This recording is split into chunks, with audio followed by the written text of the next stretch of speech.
Welcome to the Pacific Research Institute podcast. I'm your host, Rowena Itchon. Last month, Tim and I were in Vancouver at an energy conference organized by PRI and the Institute for Humane Studies. We used that opportunity to record a few podcasts with some of the panelists. In this episode, our guest is Nick Loris, who is a Herbert at Joyce Morgan Fellow in Energy and Environmental Policy at the Heritage Foundation. His area of expertise is energy economics, including coal, oil, natural gas, and renewable energy. Since it's a summer driving season, our conversation focused on the price of gas, why it's higher, especially in California, and what are some of the policies that can make it more affordable. We think you'll find his comments interesting. Thanks for joining us. Welcome to PRI's podcast, Nick. Thank you for having me. Summer is here, and millions of Americans will be hopping in their cars and hitting the highways this season. Yet, just in time for family vacations, here come rapidly rising gas prices. The average gas price in California is rapidly approaching $4 per gallon. In a nutshell, why are gas prices so high suddenly? It really boils down to supply and demand. It's fundamental economics, and there's a lot of different contributing factors to constraints on supplies, but also increases in demand. Summer driving season is upon us, so more people are getting in their vehicles and using more fuel. But across the country and across the world, because oil is a globally traded commodity, when you have a stronger economy like we've had, you're seeing upward pressure on prices as a result of that stronger economy. The demand for oil is more than twice the demand over the past decade for the last year. So even with all of the increases in supplies that the United States has had, you're still seeing this upward pressure because of higher demand. So those of us who have to endure living in California also around this time have to endure some of the, what are historically some of the nation's highest gas prices. So why are gas prices so much higher in the Golden State than the rest of the country? There's a number of factors. One is taxes. State taxes obviously differ, and California's is the second highest in the country,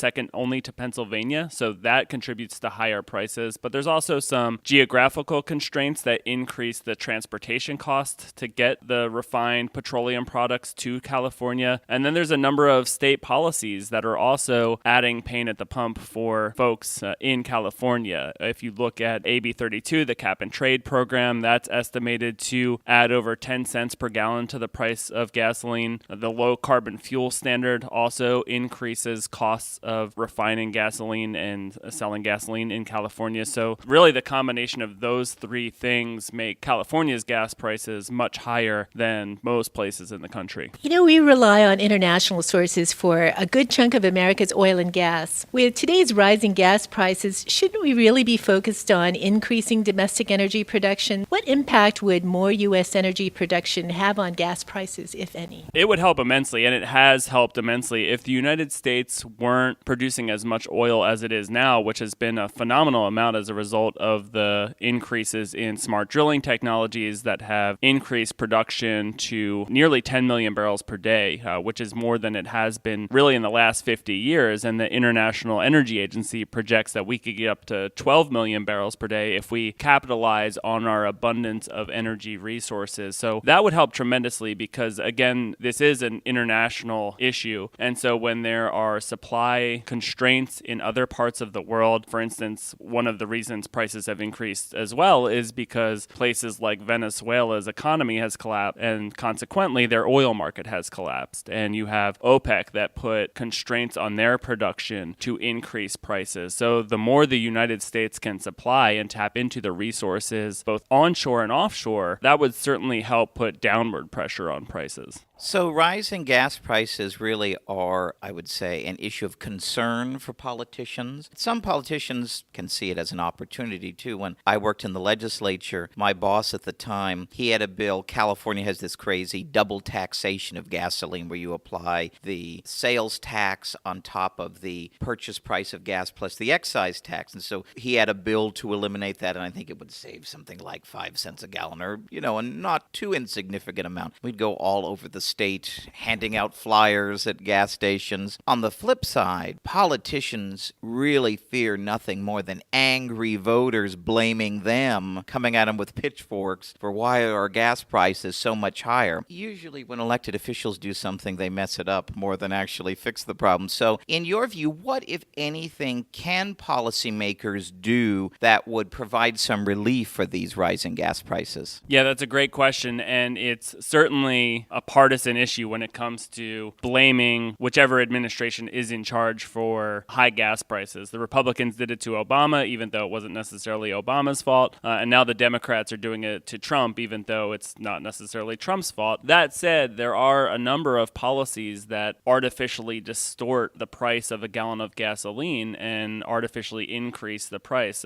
Two examples where policymakers could act are to eliminate the renewable fuel standard that legislates that we must refine and blend 36 billion gallons of ethanol, a lot of it from corn, into our gas supply by the year 2022. And that has been both proven to be an economically and environmentally disastrous policy that has increased prices at the pump. Another common sense reform could be to eliminate the Jones Act. The Jones Act is this very antiquated law back from the 1920s that says any product shipped from U.S. port to U.S. port must be done on an American-built, American-crewed ship. And because those ships are more expensive to build here in the United States, they're more expensive to operate. It's expensive to ship crude from the Gulf Coast up to the West Coast or up to the East Coast. And those are two policies that if we got rid of them, you could see prices decrease. Not to mention, there are a number of policies that just restrict our access to increasing supplies here in the United States. The federal ownership of minerals,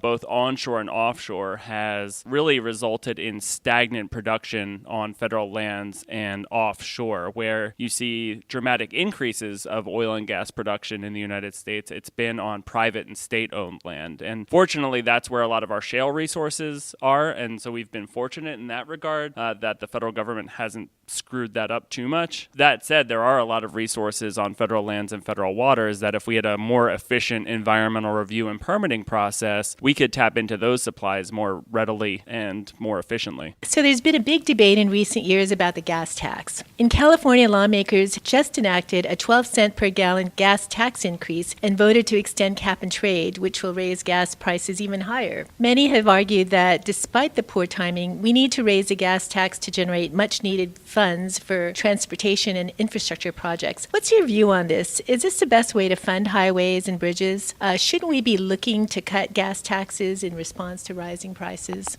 Yeah, this really needs to be resolved at the state level. Part of the problem with gas taxes is generally they are looked at as a positive thing because they're a user fee. And so people, economists, I think on the right and the left, generally tend to be supportive of some type of user fee to pay for our roads and services that are associated with those taxes. The problem is at the federal level, a lot of that money has been spent not to fix our roads and bridges, but has been dedicated to parks, to high-speed rail, to things that are uneconomical and need heavy subsidies from both the federal and state level, or are projects that should necessarily be funded at the state and local level. And so that's really the problem. I think if you kept the federal gas tax where it is and allowed states to be more concentrated on where they should be funding their projects and fixing bridges and roads at the local level, you will have better incentives to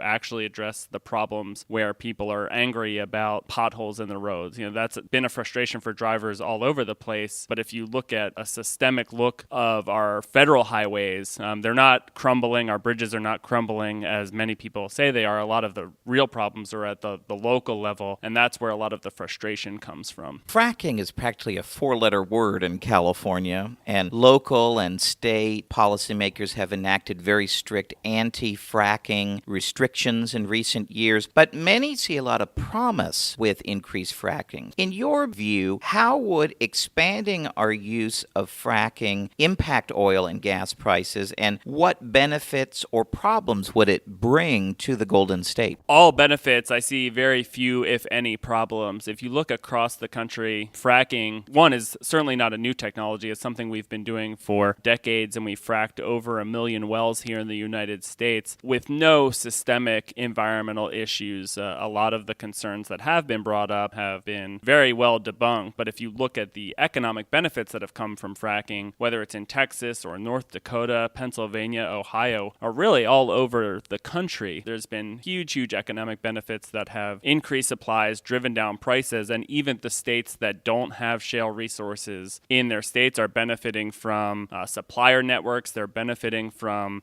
lower energy bills that put money back into the wallets of hardworking American families and lowers the cost for other businesses. So these things have brought tremendous benefits. And again, states have shown to adapt their regulations in ways to address the needs of the voters and the constituents who may be concerned about these things. I think when you have effective management at the state level, these are the people who stand to benefit from wise management of these resources because they don't want their own backyard polluted. So there's an incentive to make sure that they have the right regulations in place that allow economic production to occur with strong senses of environmental protection. And that's been the result here across the United States. So California, again, has a tremendous amount of resources that they could tap into, right off their coast. And that could be done very easily without really having to drill offshore, but just slant drill off their coast. And the environmental risks would be very minimal, and the amount of economic benefits they would generate, not just from the oil and gas production, but also from the revenue that they would be collected at the state level, would be a huge way to help close deficits for coastal restoration, whatever they saw using that revenue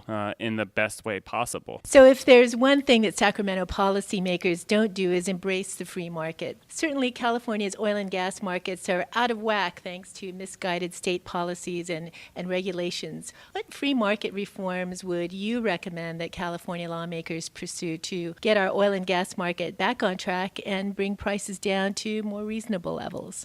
I think it boils down to three fundamental reforms, and there's a lot to address under those three umbrella categories. One is open access. Again, there's a lot of resources available off the Pacific coast that could bring about huge increases in supply, but also generate enormous economic returns, and could be done so safely, and it would reduce the natural oil seepage that occurs off the California coast, specifically in Santa Barbara. So there's even environmental benefits from drilling off the coast of California that an organization called Stop Oil Seeps California has done a lot of great work on. So that's the first part, is opening access. The second part would be eliminating energy subsidies, something that's been a big issue for us at the Heritage Foundation, has been big for PRI as well, is to get the government out of picking winners and losers among energy technologies. We shouldn't be subsidizing oil, but we certainly shouldn't be subsidizing biofuels or electric vehicles or natural gas vehicles, because those market distortions reward political rates of return rather than economic rates of return, and it really funnels money towards political pet projects rather than letting consumers and producers drive choices to be made in the transportation sector. And then the third would be reducing a lot of these regulations that have significant costs and really diminishing marginal environmental benefits, or if any environmental benefits.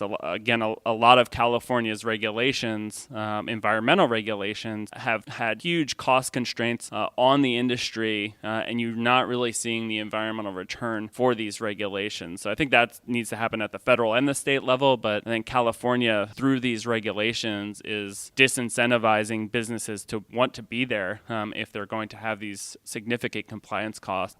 And the state isn't seeing any type of climate return to these regulations or any type of environmental return for these regulations. So all this talk about high gas prices is making us thirsty. So please share with our listeners your recommendation for maybe a favorite wine or other adult beverage that might help them ease the pain of high prices at the pump. I think that's the best question of the podcast. One of my favorite summer drinks is a blueberry bourbon basil smash, which sounds like a lot, but it's pretty easy to make. You just muddle some blueberries, add some basil, a little bit of soda water, and then some bourbon. It's refreshing. I'm a bourbon guy, so I like drinking bourbon all times of the year, and that one's nice for the Kentucky Derby, for baseball games, whatever you want. So that would be my choice. Thanks for joining us, Nick. Thanks to our guests, Nick Loris, and to Tim Anaya. To read more of Nick's research and commentary, go to the Heritage Foundation website at heritage.org. If you like this episode, please tell your friends and subscribe to PRI's podcast at iTunes, Google Play, Stitcher, or TuneIn. And please do us a favor and give us 5 stars. You can also listen to our podcast on PRI's YouTube page, youtube.com/Pacific Research 1. That's the number 1. Thanks for listening. I'm Rowena Itchon. We hope you'll come back again for another episode of PRI's podcast.